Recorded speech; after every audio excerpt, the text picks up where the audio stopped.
right, so hopefully this goes quickly for you. Yeah.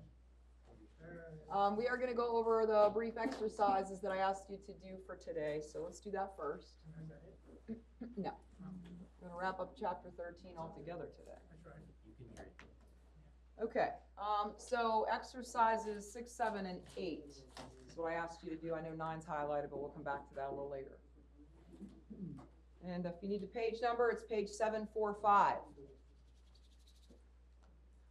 So exercise 6, on December the 12th, 2021, Park Electronics received $24,000 from a customer toward a cash sale of $240,000 of diodes to be completed on January 16th, 2025. What is the entry on December 12th and then on January 16th?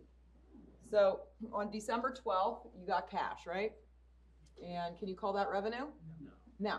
All right. So then on January 16th, you're going to get the rest of the cash. You're going to move some money out of that deferred revenue account that you recorded in December, and you're going to record all of your sales as revenue on January 16th. This actually kind of combines the revenue chapter that was we covered back in, and actually we've actually looked at it a couple times, back in Intermediate 201, and then at the beginning of the semester, we revisited revenues. It comes up often, I mean, obviously. So anyway, December 12th, the debit to cash, credit to deferred revenue or unearned revenue is also acceptable. It is the same thing. And then on January 16th, get the rest of the cash. You are moving the deferred revenue out of the liability account and putting all of that into the revenue account. Okay, questions? Everybody okay with that one? Some pretty basic journal entries that you learned to do a long time ago. All right, so brief exercise 7 says, in Lizzie Shu's experience, gift cards that have not been redeemed within 12 months are not likely to be redeemed. Lizzie's Shoes sold gift cards for $18,000 during August of 2024. $4,000 of cards were redeemed in September 2024, $3,000 in October, $2,500 in November, and $2,000 in December 2024. In 2025, an additional $1,000 of gift cards were redeemed in January and $500 in February. How much gift card revenue associated with the August 2024 gift card sales would Lizzie get to recognize in 2024 and 2025? It feels like there's a lot going on there, but let's see what we got here. So in 2024, Lizzie's going to recognize $11,500 of revenue. Did you get that number? So that's the $4,000 plus the $3,000, $2,500 and the $2,000. In 2025, she's going to recognize the remainder. Total was $18,000. Subtract the $11,500 in 2024. Either because gift cards were actually redeemed, right? Or because they were viewed as expired. Now we know that the 1,000 and the 500,000 in January, 500 in February were redeemed. But the rest are going to be revenue anyway, right? If they don't get redeemed. So if you didn't get that one, make sure you make a note. You have questions about that one? Anybody?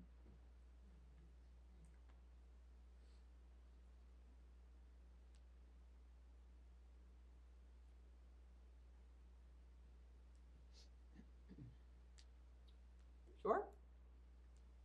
Okay.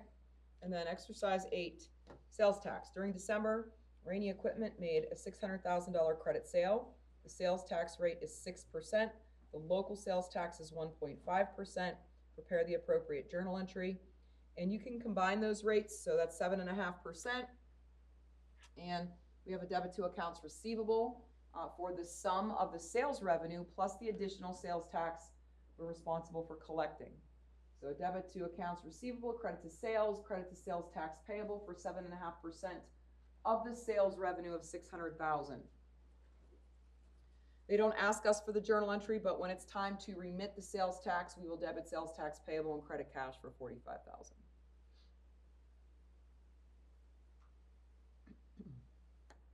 All right, any questions?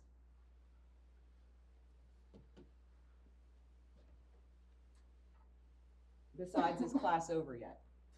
No, we already answered that one. Aha, yeah. Okay, so moving on. And I cover, so nothing is really all that heavy the rest of the semester, or the rest of the semester, the rest of the day, the rest of the chapter. We'll look at a couple of different types of obligations, liabilities, and some of it I'll go through quickly, and some stuff I might skip. But I'm not gonna skip this part, this is pretty important. So we've got the current versus non-current classification, and I like the fact that this, at the beginning of this, or at the top of this slide, we talk about why that's so critical, right? Because people say, well, what's the big deal if I misclassify my debts as either current or long-term? Well, the big deal is it affects some of your ratios, and those ratios are often used to assess risk, especially if you're looking at borrowing money, if you're being evaluated, for financial performance, those kinds of things. So you would prefer, most companies would prefer to be able to call their debts long-term, because if they can move them out of the current liability classification, that is going to give us a higher working capital. What's working capital? What's the formula? Or my finance people? Don't call on me. I don't know. I don't actually know that about everybody, so you're lucky. Right? A couple of you I do, but I won't call that. Current assets. Yeah, current assets minus current liabilities. It demonstrates your solvency, your ability to pay your current debts with your current assets, right? So, that's kind of important, obviously, your ability to pay your current debts. And then current ratio, somebody tell me what that is. That's divided, yeah, current assets divided by current liabilities. And what does the result of that, what does that number mean?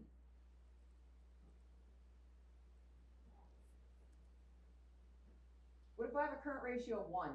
Somebody explain what that means. I was gonna say for the first one, if Yeah. it's positive, you have more assets, it's negative, you have more liabilities. Yeah, The so- ratio is kind of- Yeah, so a current ratio of 1 basically says that I have the same amount of assets and liabilities, right? Current assets and current liabilities. I have enough assets, just enough assets to cover my debts, right?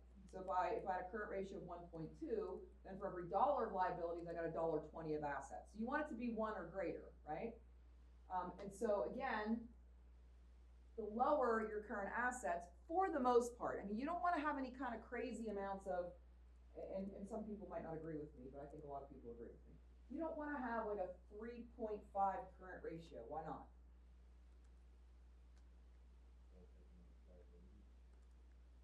Okay. Sometimes liability, sometimes debts aren't bad, right? What else? It means you've got like a bunch of cash that's just sitting around. Exactly, like, I would take a look at that, because you could be investing that cash, right, or using it to pay off long-term debts or something like that. So, that's not necessarily the bigger the better. That number, you want to obviously be able to handle your current liabilities. And so when you're talking about classifying, it's really important that you get it right, okay? So we have current maturities of long-term debt. So anytime you have a debt that is longer than a year, you're going to have a portion of that debt that's current. It's always the next 12 months that's current. And then the remainder of that debt is considered long-term. And so mortgages are great examples. If you have a 30-year mortgage, then the first 12 months is current. The other 29 years is long-term. And after a year passes, you still have 12 months current, but then your long-term drops to 28 years. And then to 27 years, right? And you always maintain 12 months current, then to 26. And finally, in year 30 of your mortgage, you got 12 months current and 0 long-term. You see how that works? So your long-term gets reduced each year. So there's a lot of reclassifying that goes on in companies for this simple fact that it's just better to have non-current rather than current. And so long-term obligations like bonds, notes which are loans, leases, and deferred taxes can be reclassified as current, or might have to be reclassified as current when they come payable within the next 12 months. So you have to kind of pay attention to that. And again, I gave you an example of a mortgage. We gave us an example of a bond. You have a 20-year bond. You've got a long-term liability for 19 years. You've got a current liability for, for that entire period as well. And then once the bond matures, that last year becomes all current. So you do have to really pay attention to dates and such when we're talking about debts. Okay, moving on, same category, we're still talking about classification, but we need to talk about obligations that are callable by the creditor. Do you guys know what that means? Anybody know what that means?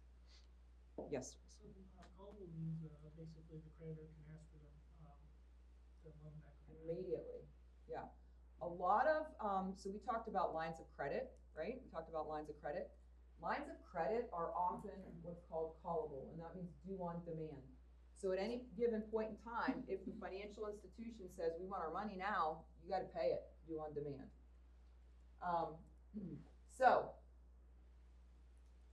if you have, and this is basically talking about when am I gonna be required to reclassify or to classify something as a current liability, especially if it's long-term initially. So any debt that is callable by the creditor in the upcoming year, and you're gonna obviously know the terms of this long before you have to worry about it. Even if the debt's not expected to be called, it's still callable, it still could be.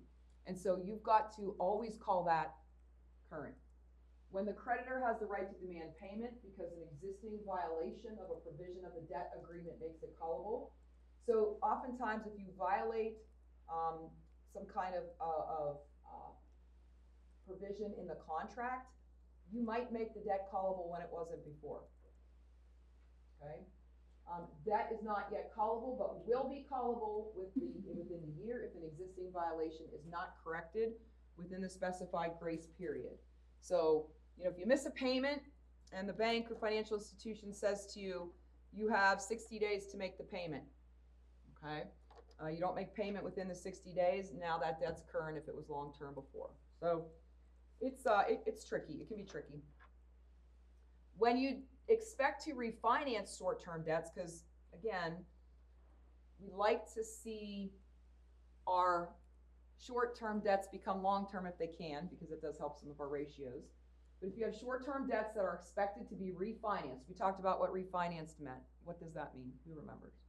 I'm gonna refinance something, what does that mean I'm doing?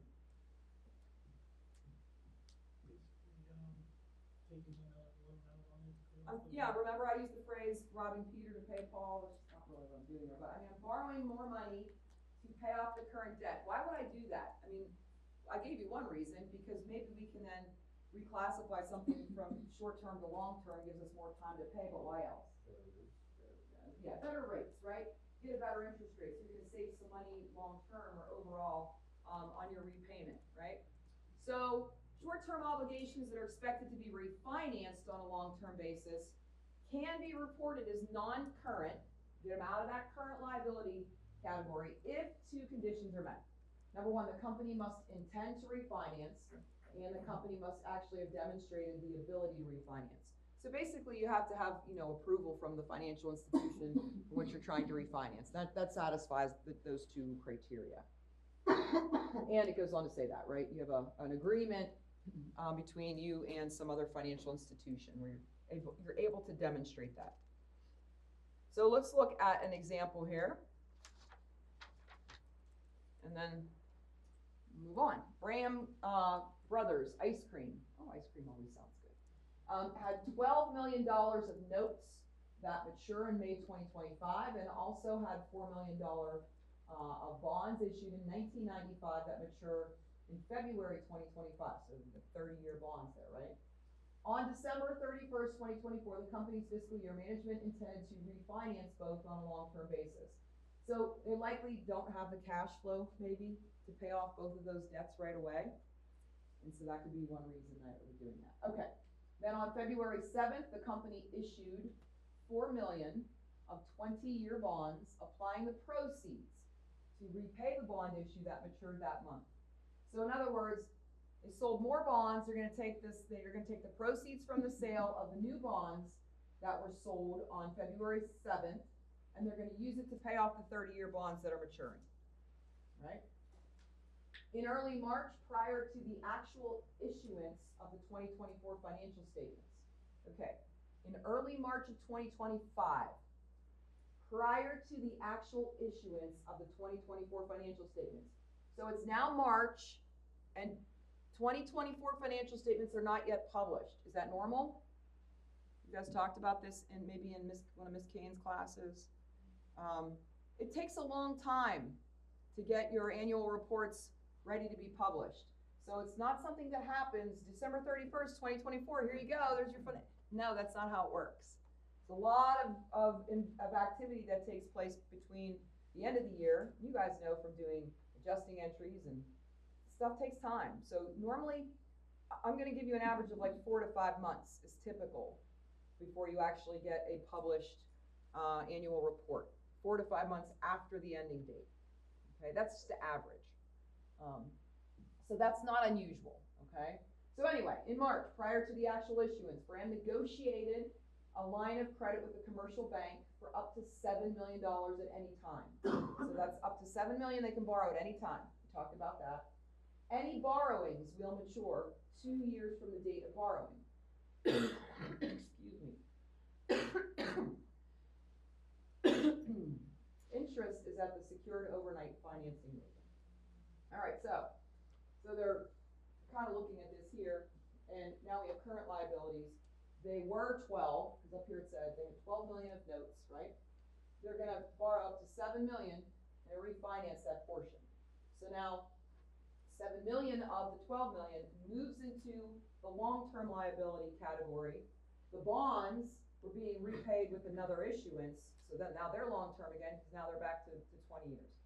So, but you can see that the 12, that was, it's 12 million, was significantly reduced, right? The current liabilities were significantly reduced from 12 down to 5.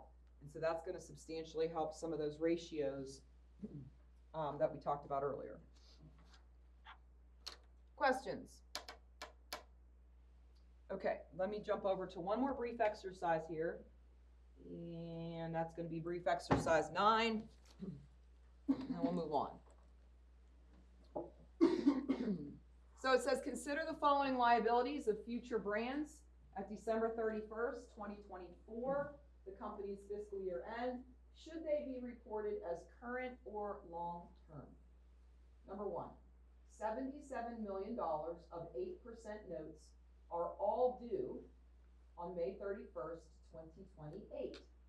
The notes are callable by the company's bank beginning March 1st of 2025. So that means that as of March the 1st, those notes, the bank can call them up and say, you gotta pay up. Number 2 says, 102 million of 8% notes are due on May 31st, 2029.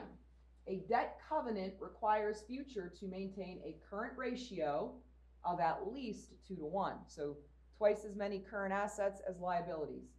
Future is in violation of this requirement, but has obtained a waiver from the bank until May 2025.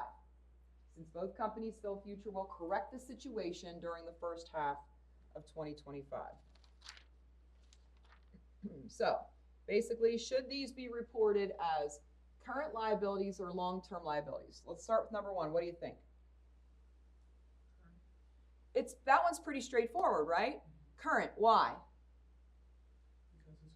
Because it's callable. Due on demand, beginning March the 1st. That's within the year. So that makes that current. Even if the debt's not expected to be called, it doesn't matter. It has the ability to be called. What do you think about number 2? Current or long-term? And why? They're in violation, right? But what do they say about that? They did get a waiver. So what the waiver basically does is it says, we're just going to give you some more time to pay. And the company, I'm going to assume, has demonstrated the ability to be able to pay within that time period. Why do I think that? It says both companies feel Future will correct the situation. So I'm going to assume that Future demonstrated something to the financial institution that made them believe that this will be fixed if they just get a little bit more time. So what do you think? You can call this long-term? Because what's making them in violation? current asset. The ratio, right? Do they actually owe any money right now? What's it say? When's it due? Not till 2029, right? So they are in violation because they don't have the right current asset, or I'm sorry, current ratio, but they're gonna correct that situation. So for now, this can be considered long-term because there is some kind of evidence to show that they're going to be able to get that current ratio up to what it needs to be by that deadline. Okay, everybody okay with that? Questions? All right, moving on. There are no questions. Okay, so you guys learned about loss contingencies back in Accounting 101, and maybe you say, I don't remember, but you'll remember after we go over it. So a loss contingency is a potential, it's a potential expense that can happen in the future. I love to use lawsuits as an example of a loss contingency because it really does kind of, and there's many other examples, but this one just kind of makes the most sense to people when you talk about lawsuits, right? And believe me, there's plenty of them out there. So by definition, a loss contingency is an existing, uncertain situation involving potential loss depending on a future event. Okay? So, in other words, if you're getting sued, yes, Alan? No, at the end of last Okay. year. So if you're getting sued, you've got an existing, uncertain situation, right, that could eventually result in a loss for you. But you gotta wait till all the court cases and all that stuff takes a lot of time, right?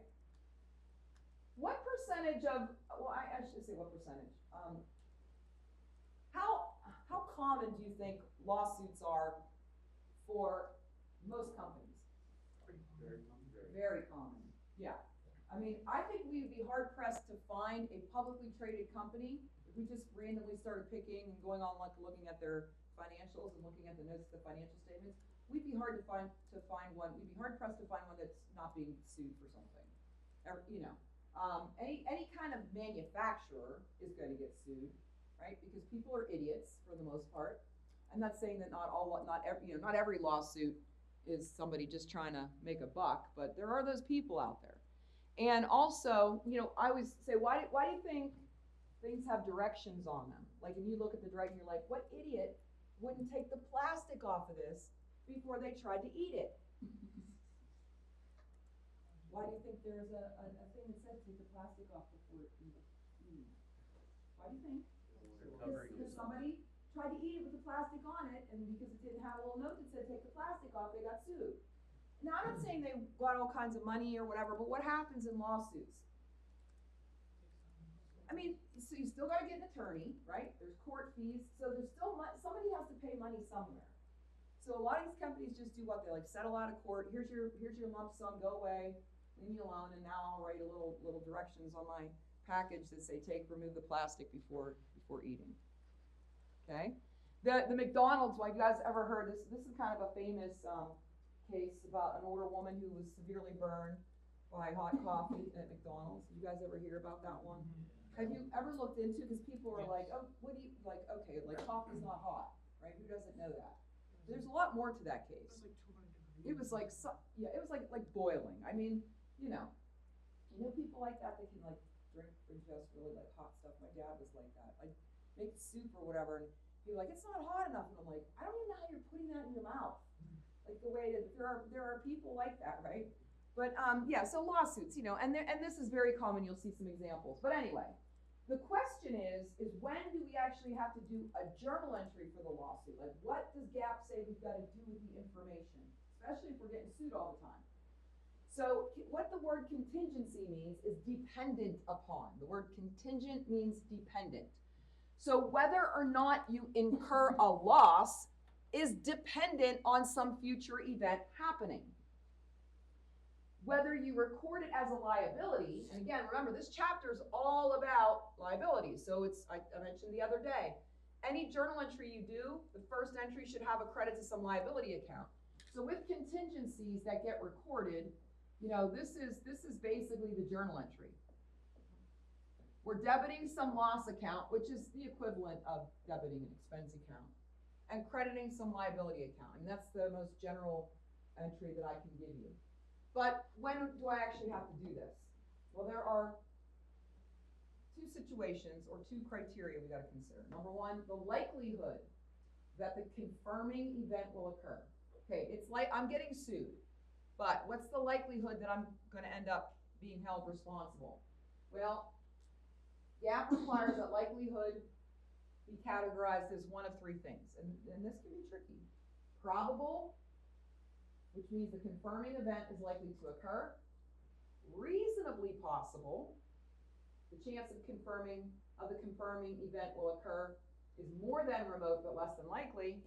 Or remote, the chance of the confirming event will occur is slight, so not really a chance, okay? Number two, what can be determined about the amount of loss? Because look, I might, and really what I need is I need probable and I need an amount for me to have to do this. So probable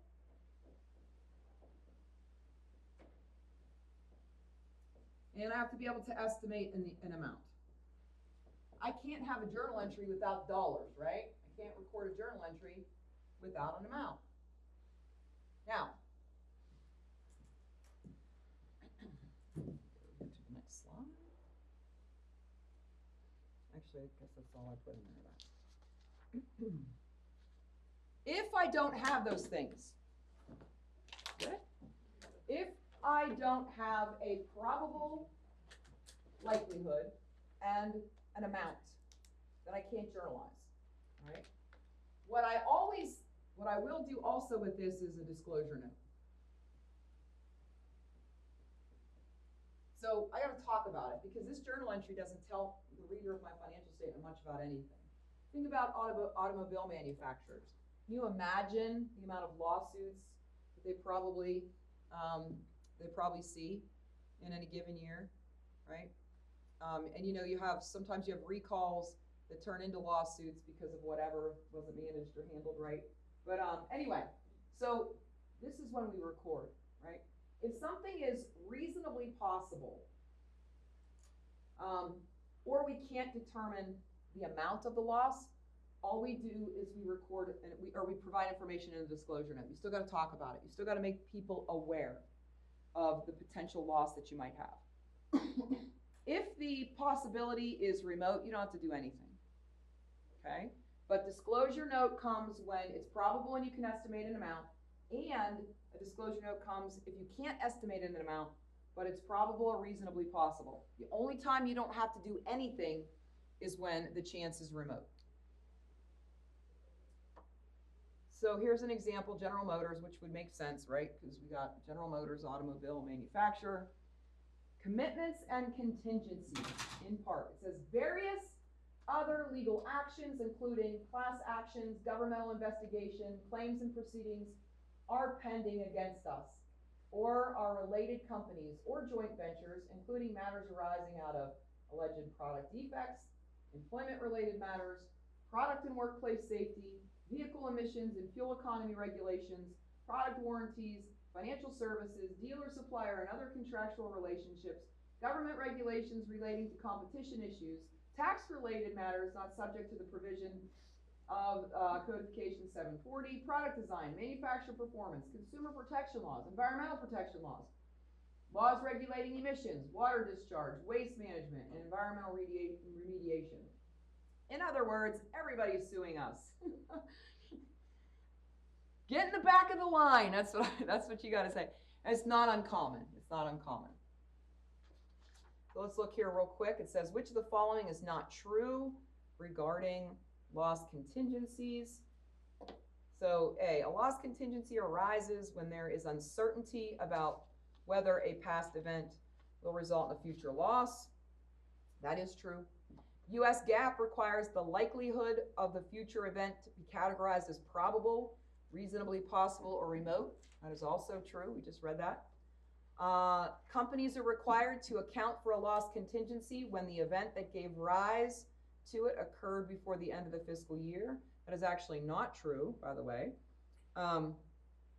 And then D, to be accrued and reported, the company must be able to estimate the loss. That is true. So C is not true. So we have an example here too.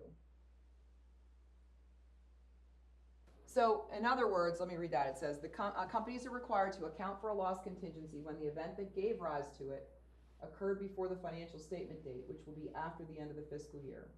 So if something happens like, okay, so let's say your fiscal year is December 31st and something happens in January. In January, you probably don't have your end of your financial statements done yet. But because they're not done, and that loss occurred before they were done, you got to include it in the end of the 2024 year. Okay, so it is after the fact, but because your financial statements have not been published, you do have to include it. All right, so here's some accounting for us. It says, this is a little bit better. This is a table that kind of summarized what I said a little earlier.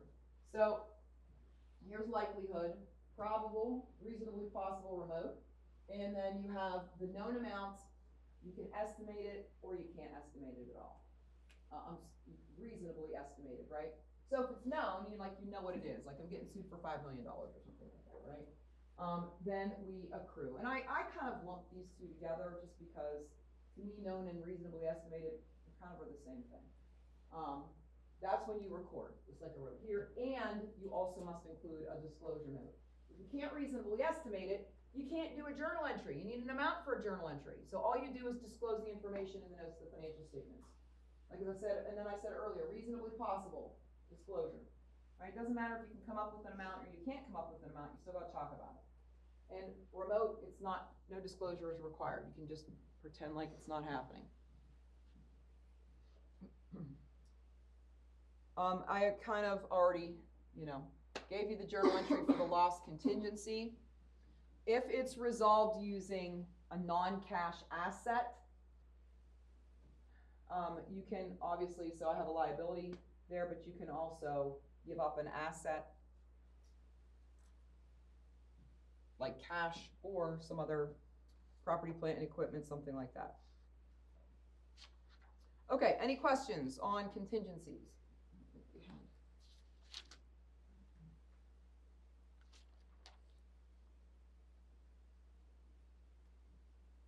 Okay, product warranties. What's a warranty? Basically, if the product breaks, you can replace it or repair it. Yeah, so these are examples. These next few slides provide some additional examples of what's considered a contingency. Something is contingent, it's dependent upon.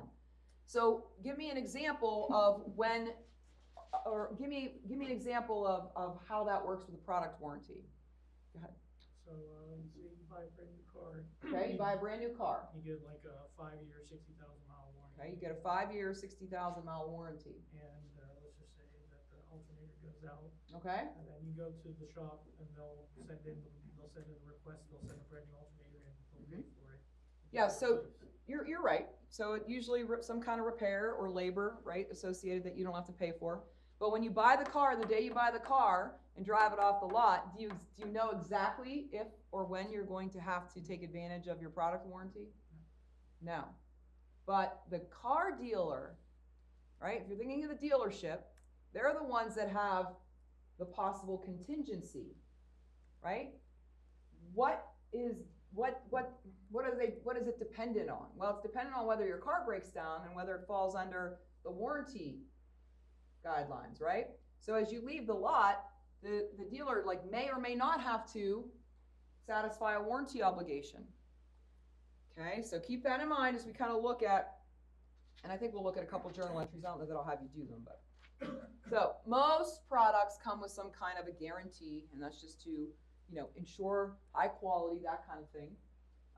But at the time of the sale, right, the retailer, the manufacturer, the distributor has to estimate the possible expense that could be associated with having to honor a warranty.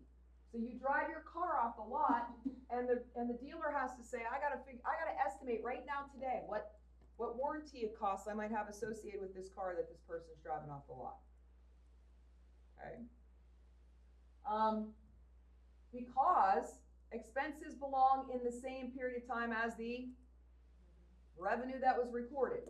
So when you drive your car off the lot, let's just say, you know, this is cash and this is sales, right? And you bought a $30,000 car. And what's today? February what? 27th, okay. February 27th. Well, on this same date, right? This car dealer has to record some sort of expense associated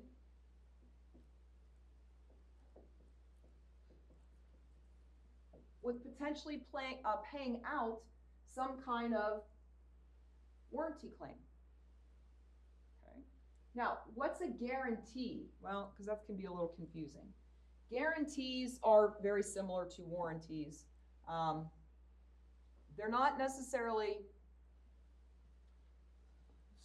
so I'm trying to think of an example. Sometimes companies call it a guarantee, sometimes companies call it a warranty. They really are one and the same.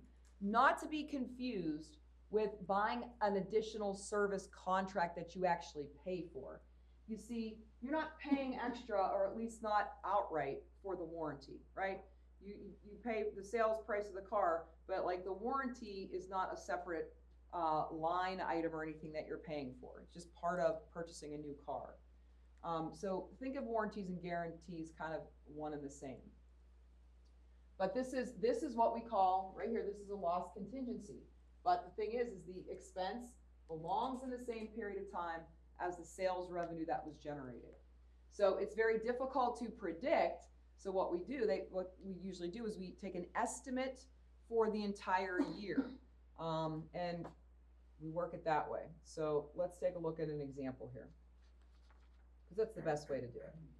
Caldor Health, a supplier of in-home healthcare products, introduced a new therapeutic chair carrying a 2-year warranty against defects. Estimates based on industry experience. What does that mean? Basically just what we're doing. Yeah, they're kind of going back and looking at this chair and how often it's been repaired, had to be repaired in the past. And it says estimates based on industry experience indicates warranty costs of 3% of sales during the first 12 months, 4% the next 12 months. Why are we only talking about 2 years? Because it's only a 2-year warranty. Why does the percentage go up? It's being used more. Yeah, the more it's used, the more likely that you may have a problem, right? So during December 2024, its first month of availability, Caldor sold 2 million of chairs. So they're going to record, and we'll just say cash because that makes it simple. A debit to cash, a credit to sales, kind of similar to the way I did it up here. And then also on December 31st, based on those estimates, 3 plus 4 is 7%. You're estimating that 7% of the sales value is going to be the equivalent to the amount of either materials and labor you're going to pay out in the future to honor these product warranties. So there is my adjusting entry. And yes, I wrote expense and liability here, but you can add the word warranty in front of it to make sure that you understand what it is. So a debit to warranty expense, credit to warranty liability for 7% of 2 million, just like I described. So what that means is that this company is anticipating that in the future, they're going to spend about $140,000 satisfying warranty claims for this company in the next 2 years, okay? Or this product, I should say. Now, when customer claims are made, look here, the expense is a one-time thing. We adjust the liability account. We're going to reduce the liability account every time we have to honor a customer claim. So in 2025, the actual amount of claims that were presented, for which we had to provide some kind of material, labor, or cash even, was $61,000. So you debit the warranty liability account for the amount of claims that were actually submitted, and then you credit, and you can see the credit is a variety of things, right? It can be, depends on what you had to do to fix the product, okay? So it could be cash, salaries payable because you had to pay somebody, you paid labor to one of your workers to actually fix it. You replaced some kind of part, or you provided some kind of supplies. So the credit can vary, as you can see there. Questions? All right, so that's all I'm gonna show you guys there. I'm gonna skip through a bunch of these now. Gonna skip extended warranties too. And let's talk a little bit more about litigation. And I know I already talked about this, but this is just a couple slides. So pending litigation, it's not unusual. We already established that, right? Excuse me.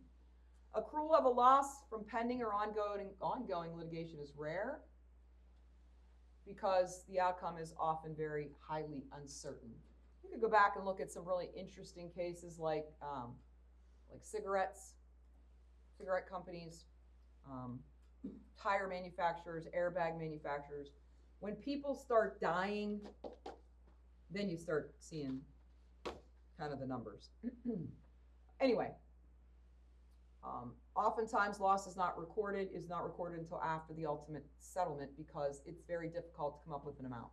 Remember, you have to be able to reasonably estimate an amount, okay?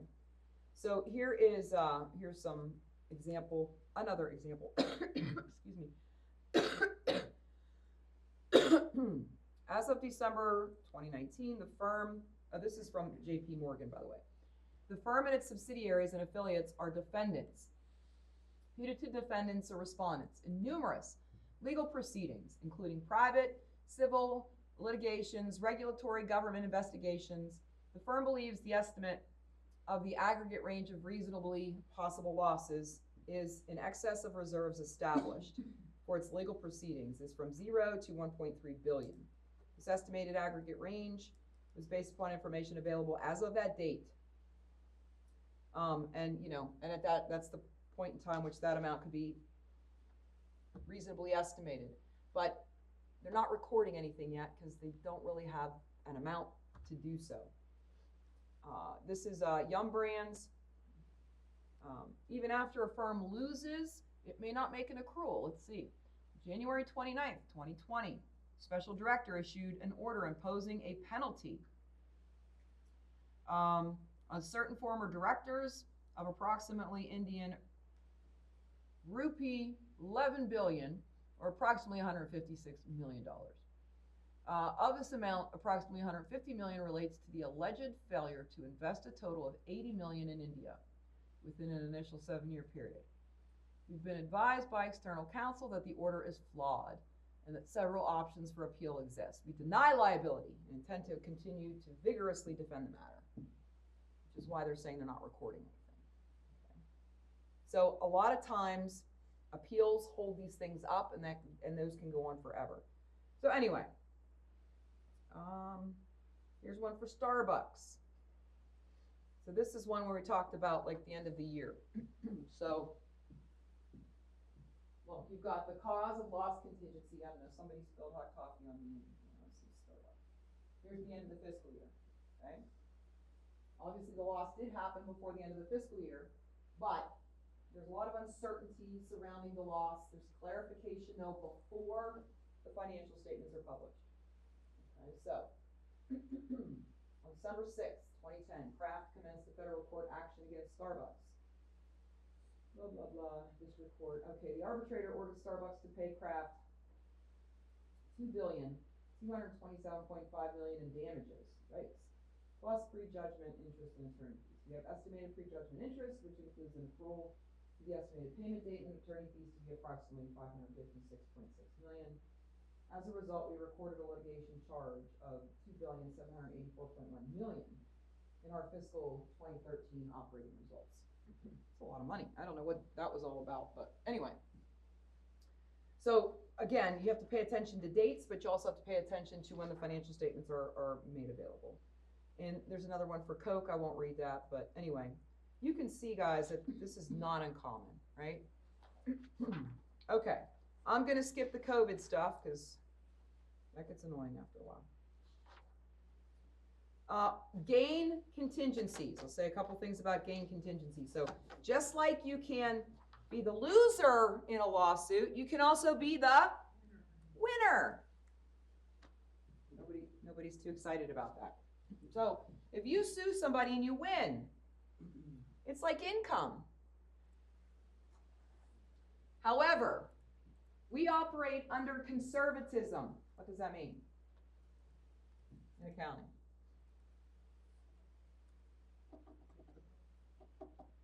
I mean, I'm required to record this before it happens in a lot of cases, right? Before I've even paid out a loss. I'm being conservative in doing that. Yes, Alan?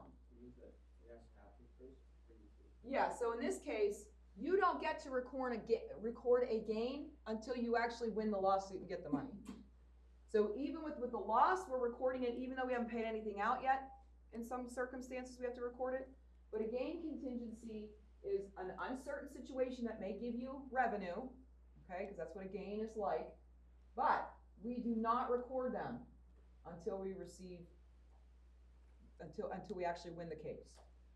Anyway, you do disclose the information about gain contingencies in your notes to the financial statements. Any questions? Okay, and last but not least, this is like my favorite topic. Payroll related. Oh, I didn't leave them in there. But let me ask you about payroll. Because, and we'll wrap up, I'll let you guys go, but payroll liabilities, right? So, what do we know about payroll liabilities? Well, let's see what you know. Give me some examples of liabilities that are deducted from your paycheck. Okay, what kind of taxes? Okay.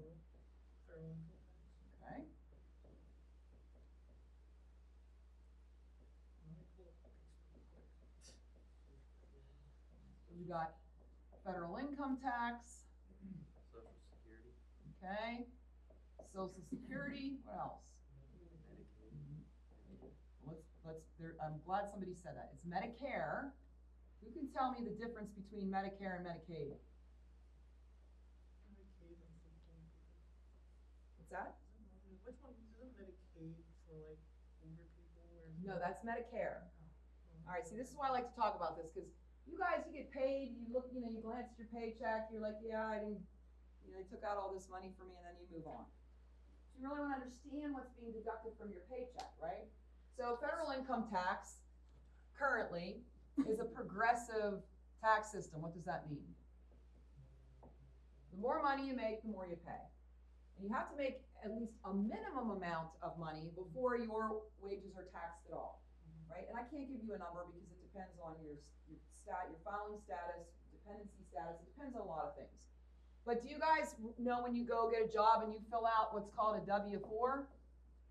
And somebody tells you just sign here and put your name, and you don't really even pay attention to filling it out? We've all done that, right? I used to do that because I didn't know how to fill it out. And the person who gave it to me didn't know how to fill it out either. That form, though, is pretty important because it determines how much your employer withholds for federal income tax from your paycheck. And ultimately, at the end of the year, when you go to file your taxes, what you're doing is you're reconciling.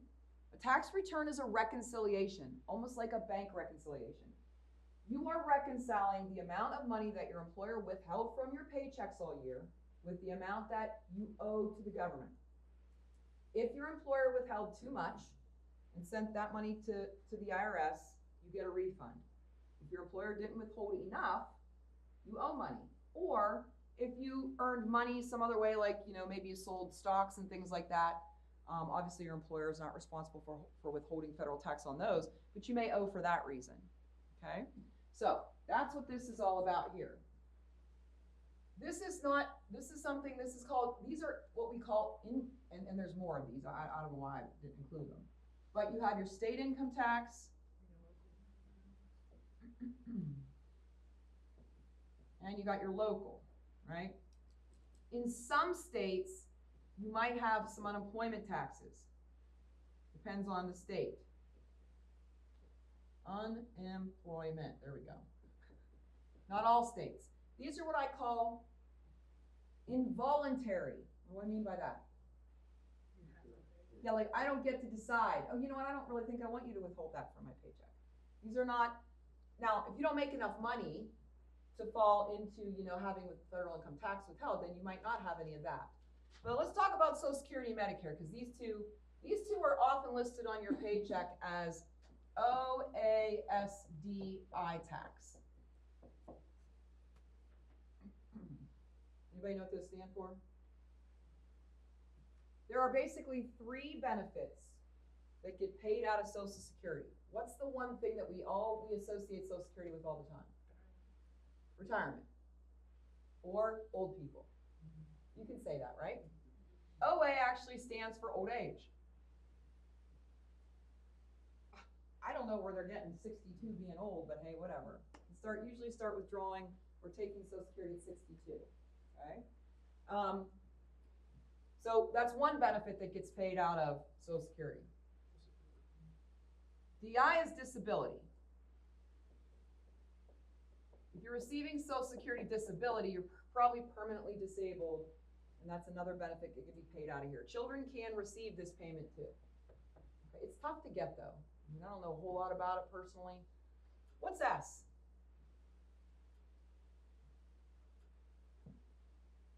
Any ideas?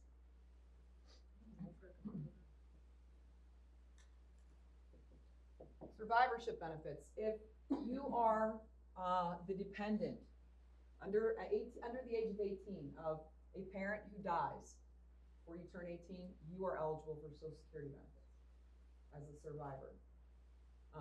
So these are the three benefits that come out of Social Security. Medicare is health insurance for people who are receiving Social Security. Okay? Medicaid is welfare benefits. Medicaid is hospital benefits for people on welfare. So that's not going to get the Medicare or Medicaid welfare. They don't get deducted from your paycheck. Right? Those are you're not obviously you're not getting a paycheck if you're getting welfare. If you're on welfare, you may be eligible to receive hospital benefits. That's what Medicaid is. Okay. Oftentimes when people go, like you get older and you go into a nursing home, nursing homes are extremely expensive. I don't know if you're aware of how much it costs in a nursing home. My mother-in-law was in a nursing home for 4 years before she died, and she wanted to go. She liked it there. She had a little apartment and stuff. But I'm trying to remember, because I always did her taxes. Her rate was like, it was $160 a day. It's $4,800 a month to pay the insurance. Now, a lot of people run out of money, right, after they've been in a nursing home for so long, because that's $60,000 a year, which usually people by that age, they might not have that kind of money. Families might not have that kind of money. So what ends up happening is those people go on welfare, and then they get Medicaid benefits to pay the nursing home. So that's another situation. But yeah, these two are split between employer and employee. So you have a portion withheld from your paycheck. Your employer pays the other half for you. Social Security is 6.2%. Employee pays and employer pays. That's 12.4% total. And Medicare is 1.45%. So you keep hearing all this stuff in the news, and I'm not going to get political at all. That's not my intention here. But you keep hearing about how these are underfunded, and by the time certain people reach retirement age, there's not going to be any money to pay Social Security benefits. See, because right now, Social Security is getting deducted from my paycheck, but it's not going into a little account that says Angela Seidel for when she's 65 or whatever. What's it going to now? Let's change that. Let's all the people who are eligible to receive the benefit right now. So that's the problem. I'm paying into the system going on like 35 years now, and there's a chance that I might not receive a benefit when I retire because the account's underfunded. Okay? Which is part of what DOJ is trying to figure out. Where's all this money going that's been paid into the Social Security Administration all these years? I don't know what the result of that will be. I hear bits and pieces, but Anyway, there are people who, and for years, people have been saying that, that money should go into a fund that says your name on it. And if it was, you think about, how retirement accounts work and investments work. If all the money that was withheld from my paycheck for Social Security and Medicare were sitting in some kind of retirement account somewhere getting a very modest amount of interest, there'd be a lot of money in there. I've been working for 35 years, for crying out loud. There'd be a lot of money in there, right? So that's how some people say that should work. I don't know what will happen with that, who knows? State income tax, and what do these taxes go to pay? Well, again, we're finding out there's been a lot of waste in the government, right? Whether you agree with the way it's going, the president and the administration are going about it is neither here nor there. There is evidence of a lot of waste, right? So you can feel however you want about the approach. But your money is being spent on a lot of things that you don't get to benefit from, right? State income tax, those go to pay things like, public school teacher salaries, police, firefighters, right? Public service, those types of things. In Pennsylvania, the rate's 3.1%. I think it's 3.1, or is it 3.2? 3.1? It's 3 point something. It's a flat rate, so it doesn't matter how much money you make. All of your income is taxed at this rate. 3.07. Okay. I rounded the point. Thank you. Like I said, I don't pay close enough attention because I don't really have to. So that's what's coming out of your check. Local tax can range, it's typically 1%. Unemployment, again, it depends on the state. If the unemployment is underfunded in your state, then you probably contribute. Otherwise, it's just employers paying into that fund. So you got it right. These are all, though, involuntary. You don't get a choice. What are some other maybe voluntary types of deductions? 401k. Okay, 401k, which is what? Retirement. It's a retirement account. Where'd the name come from? Any ideas? Yeah, it's not a trick question. This is the tax code for that particular type of retirement account. So that's what we call it. Like, that's the IRS tax code for a certain kind of retirement account. So we just call it a 401k. So keep it simple. Any kind of, any kind of contributions to savings accounts or Christmas clubs, vacation clubs, those are all voluntary. Charitable contributions, right? Stock buying programs, sure.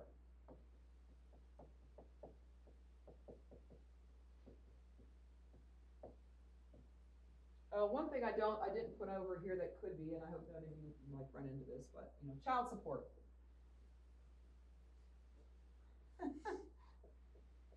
Not voluntary, especially if it's court ordered. Does anyone know how much?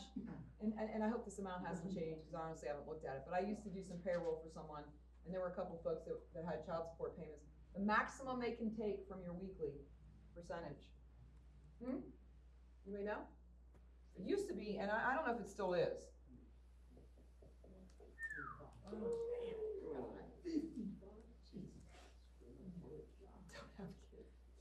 Or at least, I don't know.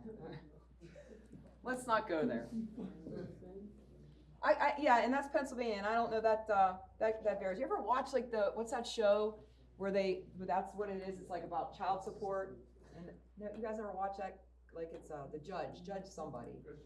It's not Judge Judy, although I like Judge Judy.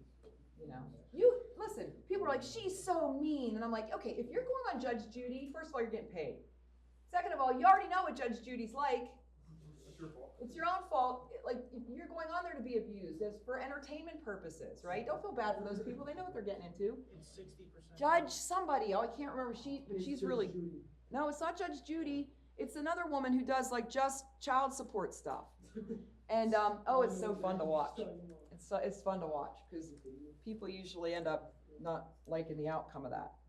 Judge Vonda B. Oh, it might be her. There's a couple of them that are pretty good out there. Let's see, what else? I think. Yeah, it's up to 60% now. This is 60%? Yeah. Woo! Good grief. How the hell are you supposed to live? Yeah, my husband has a coworker that has like 4 or 5 kids and different women, and so he doesn't make much money every week. So I know people like that too. You gotta live on the other 40%. Well, that's not even considering all the other taxes you're paying. I know. That's what I'm saying. Okay, you guys have any questions? All right, you guys have a great break. Have lots of rest and relaxation. So the 16th. And, we'll review a little bit of chapter 13 when we come back, because I know we're gonna have a lot of time. So if you live in PA, right? and not even- 60%. Not even considering your federal income tax, that's 72% of your income if you're getting max child